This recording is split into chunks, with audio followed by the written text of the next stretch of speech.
warahmatullahi wabarakatuh. Sahabat tani di mana saja Anda berada, kali ini kita akan membahas masalah pestisida.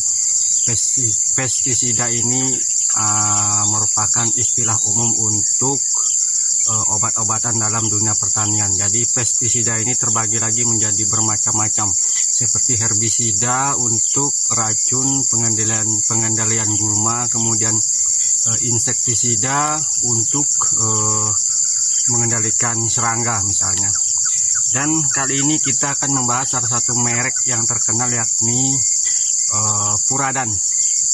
Furadan ini saya lupa bahan aktifnya apa, yang jelas ini biasanya kita aplikasikan ketika kita menanam sesuatu, kita aplikasikan di tanah atau lubang tanam kita, karena sifat dari Furadan ini adalah sistemik. Jadi bahan aktifnya itu masuk ke dalam jaringan tanaman, kemudian bila dimakan oleh serangga atau yang hama lainnya maka mereka akan mati. Makanya di sini biasanya pada kemasan Furadan biasanya ada peringatan bahwa sebulan sebelum masa panen kita tidak boleh lagi mengaplikasikan Furadan ini.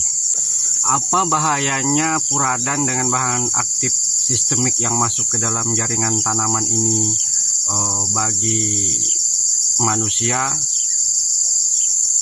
Maka itu sangat berbahaya, karena bahan aktifnya itu masuk ke dalam jaringan tanaman, tidak bisa bersih dengan dicuci atau dibilas. Bahkan dicuci dalam mesin cuci sekalipun bahan aktifnya ini tidak akan hilang. Jadi sangat berbahaya sekali. Jadi kita bertani ini sebenarnya bukan hanya orientasinya adalah mendapatkan hasil panen yang melimpah ruah saja, tapi bagaimana kita meminimalisir efek residu dari pestisida yang merugikan pada kesehatan manusia. Kemudian apa solusinya bagi petani dan Anda sebagai konsumen? Jadi bagi kami sebagai petani, maka kami mesti bijak menggunakan Furadan ini, yakni sebulan sebelum masa panen kita sudah tidak lagi memakai pestisida ini pada tanaman budidaya kami. Kemudian bila kita menanam tanaman yang hanya berumur 15 hari misalnya, atau sebulan seperti bayam cabut, kangkung cabut atau sawi, maka kita lebih baik tidak menggunakan Furadan dengan bahan aktif yang bersifat sistemik ini. Lebih baik kita menggunakan insektisida yang bersifat kontak saja. Nanti ketika dibilas maka dia akan hilang. Jadi efek residunya bisa kita minimalisir. Kemudian bagi Anda sebagai konsumen, maka bijaklah dalam memilih atau memilah sayuran. Maka lebih baik Anda jangan tertipu dengan penampilan sayuran yang mulus atau glowing, karena itu belum tentu sehat untuk kita. Karena boleh jadi itu merupakan gudang dari pestisida yang petani gunakan.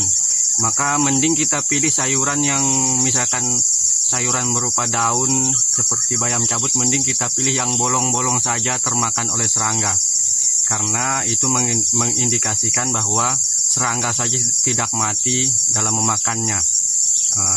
Kemudian bagi yang tanaman yang mulus atau glowing tadi, serangga saja tidak mau memakannya. Toh kenapa kita manusia yang memakannya? Jadi ini salah satu tips untuk konsumen dalam memilih produk pangan, terutama sayuran. Oke, sekian dulu sedikit tips dan trik dari saya bagaimana kita bijak dalam melakukan proses budidaya dan kita bijak dalam memilih produk pertanian sebagai konsumen. Semoga bermanfaat. Wassalamualaikum warahmatullahi wabarakatuh.